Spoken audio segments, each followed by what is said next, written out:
malam teman-teman semuanya. Untuk kesempatan malam hari ini saya ajak Kang Adipati untuk menemani saya menuju ke lokasi irigasi yang ditungguni oleh sosok bergaun berwujud seperti perempuan atau seperti wanita yang sering mengganggu para petani. Sebenarnya sih dibilang mengganggu ya nggak begitu mengganggu ya teman-teman. Wong namanya juga itu tempat tinggalnya mungkin. Petaninya ini kadang kan butuh air sampai malam gantian kan. Irigasi sih namanya. Kalau kemarau nyedot di sungai kan ditungguni sampai malam. Karena siang ada pekerjaan yang lain. Nah, pada saat para petani ini sedang menunggu sawah, sedang diisi air, itu sosok ini suka muncul. Ya cuma muncul sih, sama ketawa gitu. Tapi ya namanya orang ya, kan kaget, takut gitu. Jadi seolah-olah mengganggu lah. Nah ini sudah sering pada waktu padi ini belum dipanen juga banyak para petani yang nunggoni sawah untuk pengairan. Kadang kemarin ini habis panen ya, Kang Adipati. Habis panen itu ada beberapa petani yang menunggui padi sambil ya nginepi, karena dipanen sekalian dijemur di sawah itu sebelum kering mereka tunggoni. Karena kalau dijemur di rumah kan tempatnya nggak ada yang luas gitu. Terus terik mataharinya nggak seterik di sawah, karena sawah itu kan nggak ada tanaman lain yang bikin teduh. Itu kayak gitu teman-teman. Itu juga bercerita melihat ada sosok bergaun layaknya perempuan itu melintas tapi di kejauhan. Tapi karena petani ada yang sudah paham ya, dan dia tidak terlalu dekat, jadi nggak kaget. Ya didiemin aja, biarkan saja gitu. Nah ini berarti eksis lah, dalam arti sering muncul. Nah ini kita kapan hari saya dengan channel Siban TV ke lokasi ini. Buat teman-teman yang belum lihat bisa dicek di Siban TV ya untuk videonya. Itu saya kesini, saya nggak tembus, dalam arti saya nggak berhasil sampai ke lokasi inti, yaitu di bawah makamnya. Sebenarnya sarangnya itu berada di bawah makam, di pohon cangkring, di atas kedung. Kalau kalian tahu kedung itu, di situ tinggalnya. Nah, pada beberapa waktu sebelumnya dengan channel Siban TV saya mencoba masuk, tapi nggak tahu kenapa firasat saya kok nggak enak gitu loh. Nah saya kalau firasat nggak enak itu lebih baik nggak dilanjut, soalnya firasat itu kan bagian dari sebuah protek untuk diri kita, untuk berhati-hati sih sebenarnya kayak gitu. Agak jauh lokasinya, jadi kita jalan dulu, fokus, takutnya kecemplung ke irigasi. Jadi memang warga itu sudah banyak yang ini, maksudnya banyak yang sudah paham kalau memang itu memang penunggu situs. Oh gitu ya. Iya, udah lama banget. Sudah dari kecil dulu ya. Iya, Sejak kita kecil itu sudah dengar itu dengar. tentang kisah penunggu wangan. Kalau bahasa dulu wangan ya. Iya, Bahasa Cilongoke itu segeran, bahasa segeran, wangan. Irigasi itu wangan, teman-teman. wangan. Wangan. Jadi kalau lagi rebutan air itu kan ada apa petani yang suka diem-diem itu ke sana ya, maksudnya untuk mengairi sawahnya sendiri gitu. Ya sering ditungguin gitu, sering ditungguin. Terus kadang-kadang ya sering ini yang sering membuat petani ini agak ketakutan. Ini kalau udah jahil, udah mulai resek gitu ya. Misalnya petani ini lagi sendiri mengairi sawahnya itu. Terus dipegang kepalanya dari belakang. Oh gitu ya. Dari sini. Set kayak gitu. Ya semaput, pingsan dia. Oh iya, dipegang yo cengele yo, tengkuk belakangnya dipegang yo, otomatis jundil lah, semaput kelenger yo. Ngeri sekali teman-teman. Tapi kisah dan banyak ini kejadian-kejadian itu dan sejak kita itu masih kecil. Ceritanya itu sudah ini ya, sudah pokoknya terkenal lah. Iya, sudah sangat populer di sini. Cukup fenomenal itu si perempuannya. Sebenarnya ada histori sih tentang keberadaannya, itu ada histori, cuman ini berkaitan dengan salah satu warga di kampung ini dan keluarganya masih ada ya teman-teman, jadi kita nggak terlalu vulgar ya, itu kayak gitu. Kalau nggak salah saya pernah menceritakan kisah ini dulu waktu ada tamu dari Bandung yang kemudian pengen merasakan sensasinya. Nah itu saya tantang 2 orang kalau berani nunggoni sebuah makam dengan membawa bunga kuning. Kalau kalian masih ingat itu, di situ saya sempat bercerita waktu itu. Tapi dari video itu juga saya mendapat masukan dari pihak keluarga untuk gimana ya, ya namanya orang lah bro. Itu kan sekali lagi orang yang sudah meninggal itu sudah tidak ada lagi urusan dengan apalagi balik lagi ke dunia, nggak mungkin ya berarti. Nah gitu, itu hanya permainan bangsa jin tapi menggunakan wajah kayak gitu, wajah seseorang yang sudah nggak ada. Itu sih gitu teman-teman. Walaupun saya sudah menjelaskan kepada pihak keluarga bahwa yang muncul itu bukanlah almarhum, melainkan jin yang meniru wajah. Tapi dulu sempat geger, sempat rame sekali di kampung ini tentang dia.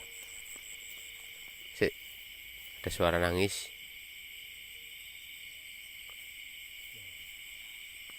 Ya, ada suara merintih teman-teman.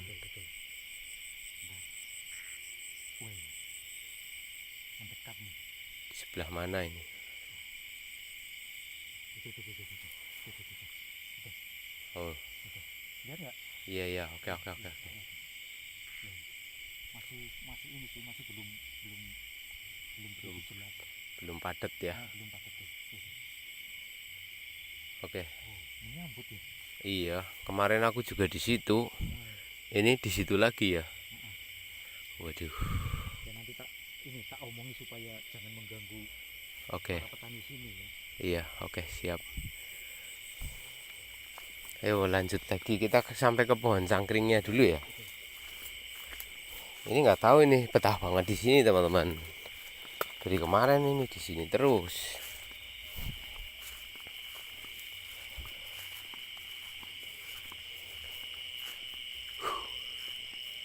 Serius ini hawanya beda banget teman-teman. Mulai sini ya, mulai di sini ini mulai dingin banget. Iya. Itu beda dari yang lain. Iya, suasananya beda banget, rasanya di kita juga sangat berbeda sekali. Kalau kemarin saya bau banget di sini. Oh, terus aku juga pernah diceritani sama orang, bukan orang sini sih, tapi dia pernah ikut menggarap ini proyek di sini. Kan ada proyek kayak talut-talut kayak Oh gini. iya, proyek irigasi. Karena mencari orang sini pada saat itu susah, tenaga kerja ke Jakarta semua pada waktu itu, jadi diambil dari luar daerah. Nah, orang luar daerah ini kan maksudnya belum paham lokasi ini ya. Iya. dia belum pernah ke sini. Mm-mm. Tapi sebelum dia ke sini dia udah mimpi tempat ini. Oh sudah. Sudah mimpi tempat ini, dan si itu yang menjelaskan kalau dia penghuni sini, terus nanti kalau di sana hati-hati, jangan main-main jangan sembrono kayak gitu. Oh. Aduh, aku merinding. Padahal belum ke sini loh dia. Oh, waktu itu belum kesini tapi sudah mimpi kesini ya? Iya, udah mimpi dan Oke. bertemu si itu. Oh, bertemu sosok penunggunya ya? Sosok penunggunya gitu. Wow, luar biasa. Benar-benar kuat di sini Kuat ya. banget, iya. Saya ngerokok dulu lah agar nggak nervous. Iya, yakin deh. Agak berat ini rasanya.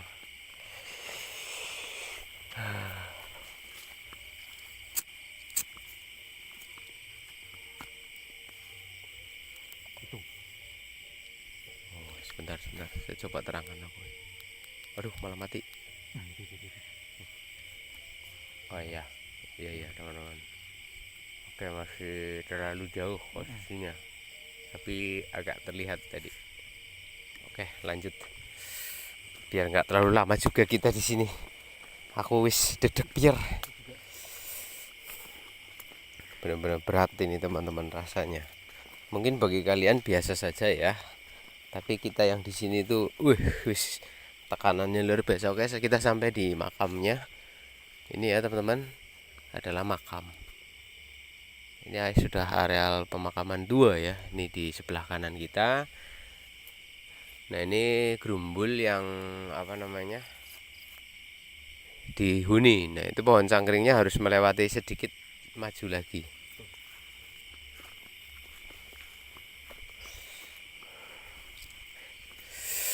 Kayak nggak yakin aku kayak.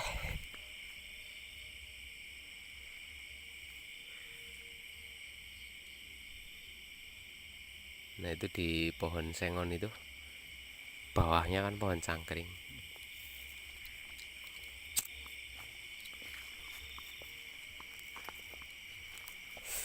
Nah, itu di bawah sana itu jurang ke sungai ya, teman-teman, cukup dalam. Nah, di sini tuh dulu jebol-jebol terus. Makanya ini dikasih beton. Nah, di atasnya persis ini makam. Nih. Nggak kelihatan dari sini ya, ketutup sama rumpun. Nah, di sini nih, di pohon bambu ampel. Baunya. Iya, ini aromanya luar biasa. Di sini nih, teman-teman. Di jurangnya ini. Nah, itu di bawah situ tuh ada pohon pinang dan pohon cangkring, tempat tinggalnya teman-teman. Apa itu?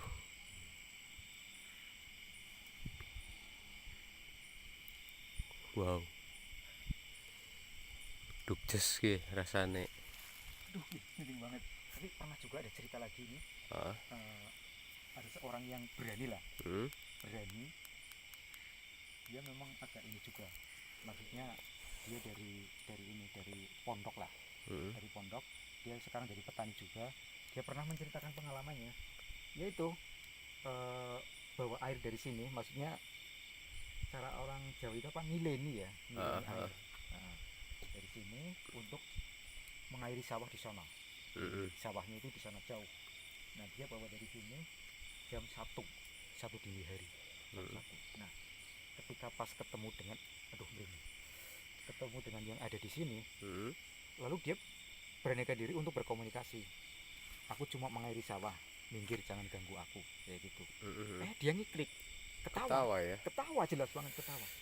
Aduh. Terus ketika diomongin, memang dia menyingkir dari jalan. Oke, minggir Dia kasih jalan lah untuk orang ini lewat, tapi dia ngikut sampai rumah. Widih.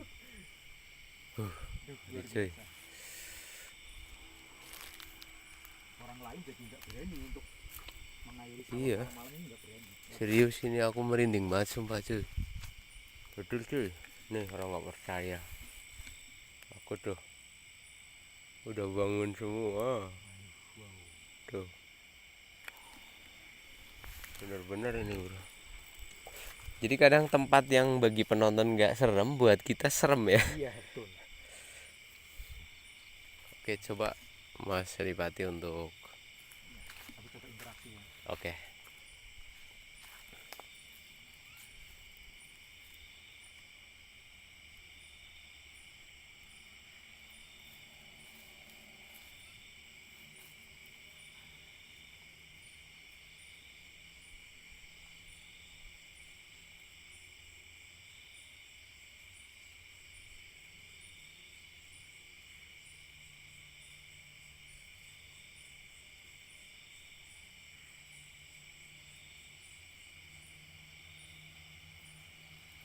Wow, bandel dia.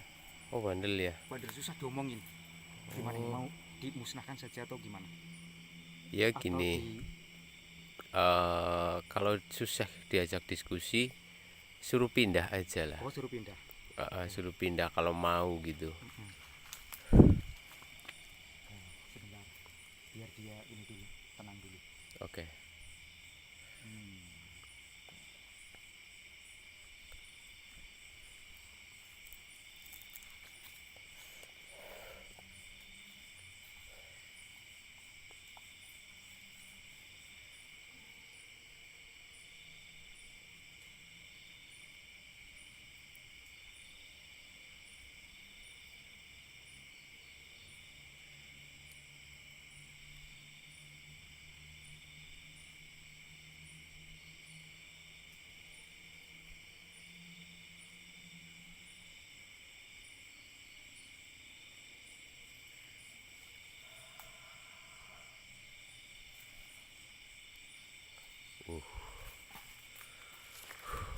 Alhamdulillah. Oke. Mudah-mudahan jauh dia pergi. Oke, siap. Oke, kita pergi. Oke, kita keluar, bro. Oke, kita keluar. Bawaannya merinding banget sih. Di sini, bro. Di sana itu makam.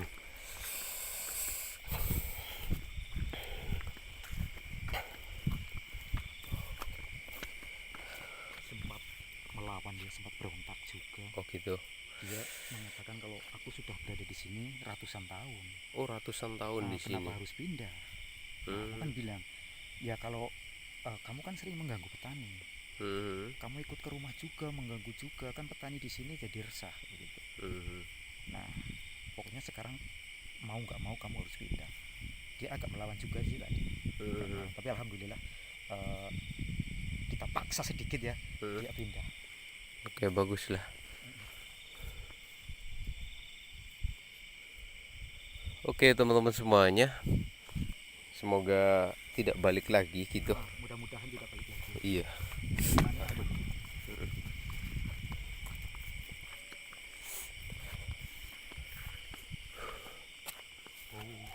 Luar biasa. Suasananya, bro, mantap jiwa di sini, betul. Kita tuh jarang sekali eksplorasi ke sini. Jadi untuk Kang Adipati ke sini sendiri juga wegah ya. Ogah lah. Males ya. Kayaknya diupah berapa ya? 500.000 juga. Ngeri, bro, di sini. Terlalu berani dia. Maksudnya energinya terlalu kuat, terlalu padat, terlalu berani juga. Kalau sendirian kan bahaya juga ya. Iya, betul. Belum ada anggota kesengat yang kesini, dan saya sendiri juga nggak mendorong untuk kesini. Soalnya bahaya. Di sini powernya beda banget dengan tempat yang lain. Itu kayak gitu, teman-teman. Terus untuk sosok perempuan ini, itu sebenarnya diambil dari sebuah histori. Aduh, saya kepengen cerita terus ini soal itu. Enggak deh. Iya, saya sudah nggak mau cerita tentang itu gitu loh. Soalnya ada kesalahpahaman, teman-teman. Walaupun saya berulang kali menyampaikan bahwa orang meninggal dunia itu sudah selesai urusannya di dunia ini. Dia sedang sibuk mempertanggungjawabkan perbuatannya di alam kubur hingga hari kiamat tiba. Jika ada kemunculan sebuah penggambaran atau apa, itu hanyalah jin dari korin atau apa yang mencoba untuk tampil. Dan mereka kadang-kadang seolah-olah membawa pesan dari si mati agar manusia ini akan mendapati sebuah gambaran. Ada yang belum selesai lah, ada yang belum kelar gitu. Tapi gimana ya, namanya juga bangsa lelembut gitu, kita penyampaiannya, kebenarannya kita nggak tahu gitu. Tapi ada kisah-kisah pembunuhan yang tidak terungkap itu, Kang Adipati. Kemudian ada hantu yang membantu mengungkap. Nah, itu kepriye itu? Korin kah? Iya, itu korin yang dibunuh itu. Mungkin pada saat kejadian itu kan tidak ada saksi mata, dan si korin ini ingin menjelaskan sebenarnya, kalau yang dia kawal itu kejadiannya begini. Nah, pas kalau kita explore, si korin ini merasa, oh ini kebetulan ada orang yang mengeksplor tempat ini, maksudnya mengorek keterangan di sini, maka dia akan segera muncul dan menyampaikan sesuatu gitu. Dia menyampaikan dengan detail karena dia pengawal yang dibunuh, dia tahu persis kejadiannya, gitu. Dan dia tidak mati. Iya, betul. Begitu teman-teman. Jadi jika seperti apa sih ya, tapi agak rumit juga ya Kang Adipati, soalnya seperti sebuah cerita, ada seorang ibu yang setiap tidurnya itu didatangi sosok anaknya yang hilang. Ada kisah, ada seorang ibu kehilangan anaknya, nggak tahu kemana. Kemudian si ibu ini seperti bermimpi lah bahasanya, tapi dia tidak bermimpi, jadi kayak setengah tidur setengah enggak mungkin bahasanya. Dan dia selalu terbangun ketika, maksudnya begini ceritanya, si ibu ini hendak tidur gitu kan, kemudian dalam tidurnya dia itu didatangi sosok anaknya itu teman-teman. Tapi anaknya itu setiap datang dia hanya duduk di samping ranjang, maksudnya dia duduk di ranjang di bagian samping, dia memutar kepalanya gitu, memutar kepalanya itu sampai muter gitu. Setelah itu tersenyum kepada ibunya, lalu hilang, dan ibunya ini pun sontak terbangun. Nah, itu kayak gitu ceritanya teman-teman. Dan ini berulang-ulang, terus berulang. Akhirnya si ibu ini mulai tanda tanya, anaknya kan hilang, nggak ketemu nih, gimana bisa kayak gitu, kok kepalanya muter gitu kan. Nah, ternyata itu sebuah petunjuk teka-teki. Setelah ditanyakan kepada orang yang lebih mengerti, mencoba untuk digali lebih dalam, itu pun melalui sebuah proses ya kayak cocokologi lah. Kok kepalanya muter ke belakang, badannya enggak gitu. Akhirnya disimpulkan bahwa sebenarnya anaknya itu tidak jauh dari rumah, dia hanya berada di sekitar belakang rumah gitu teman-teman. Dengan petunjuk, badannya tetap diam, tapi kepalanya muter sampai balik gitu. Nah, dicoba dengan gambaran itu, dicarilah di belakang rumah tempat-tempat yang mencurigakan.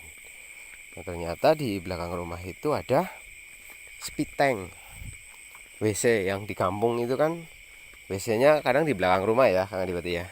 Oh iya betul. WC zaman dulu kan ini ya di belakang rumah, di luar rumah ya. Di luar rumah. Bahkan WC-nya juga di belakang rumah, nggak di dalam rumah gitu. Itu lubang itu yang paling dicurigai. Akhirnya dibukalah, karena penutupnya nggak pakai semen ya, orang zaman dulu itu pakai bambu. Nah, begitu dibuka, ya namanya speed tank kan bau gitu loh. Tapi ini baunya berbeda. Bau kotoran sama bau bangkai kan beda. Pas ditengok ke dalam ada seonggok mayat gitu, ada jasad di sana, terlihat dari pakaiannya gitu teman-teman. Akhirnya geger dan diangkatlah desa tersebut. Nah, akhirnya diusut. Ternyata dia itu dibunuh oleh bapak tirinya. Gitu teman-teman. Kepalanya dipelintir sama bapak tirinya, lalu mayatnya dimasukkan ke dalam speed tank. Begitu kasus. Iya. Begitu ceritanya teman. Nah, ini yang saya ambil di sini. Lalu yang datang ke dalam mimpinya dengan bentuk raga anaknya, kemudian kepalanya muter. Kenapa nggak bicara ya, Adipati? Dia pakai istilahnya kayak pakai teka-teki gitu loh. Dengan badan diem, kepalanya muter. Ya, memang kalau alam mimpi jarang sih yang Bicara ya. petunjuk terus bicara itu jarang. Pasti ya cuman gambaran supaya kita itu sebenarnya ini apa yang dia katakan sebenarnya dalam bahasa batinnya gitu. Dia pakai isyarat saja. Oh gitu ya. Oke teman-teman, begitu. Astagfirullahaladzim, kejeblos. Apapun yang terjadi di sekitar kita, tentu semua ada histori, ada sebuah cerita, ada sebuah kisah di balik semua itu sebagai dasar energi dan juga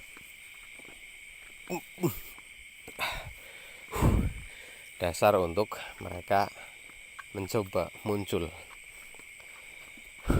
Dan semoga saja sosok yang sering mengganggu itu bisa benar-benar pindah. Amin.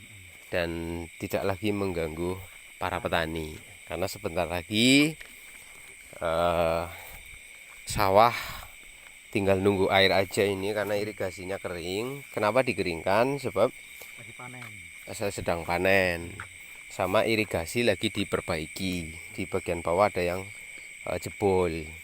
Nanti kalau irigasi selesai, irigasi dialiri air, sawah akan segera digarap kembali. Dan ini banyak sekali warga masyarakat, para petani beraktivitas di sawah. Bahkan mungkin akan sampai malam, dimana sekarang bekerja di sawah lebih memilih malam, karena media penerangan juga sudah banyak. Dengan genset, baterai yang tahan sampai berjam-jam sudah ada. Kemudian lebih sejuk, lebih adem. Itu kalau dulu kerja kayak gitu pada senangnya siang, karena memang tidak ada pencahayaan untuk malam harinya. Kalau sekarang orang pada senang nyangkul itu malam hari. Bahkan membajak sawah pun malam hari menggunakan traktor yang ada lampunya sekarang. Itu kayak gitu. Nah, dengan aktivitas ini semoga nanti dia nggak ganggu, nggak muncul-muncul. Ya walaupun dia cuma muncul ketawa sih, nggak pernah nyerang ya. Tapi ya namanya orang kan jadi panik gitu, ngeri lah. Begitu aja dari kita. Terima kasih Kang Adipati. Semoga akan menjadi baik untuk semuanya, bagi warga masyarakat. Dan juga teman-teman bisa mengambil hikmah dan pembelajarannya dari video kita kali ini. Salam sukses buat kalian semua. Aku tuh ngomongnya belepetan banget nih malam ini. Karena udah ini ya. Banget sih. Ya, agak ngap-ngap saya juga. Terima kasih dan Assalamualaikum warahmatullahi wabarakatuh.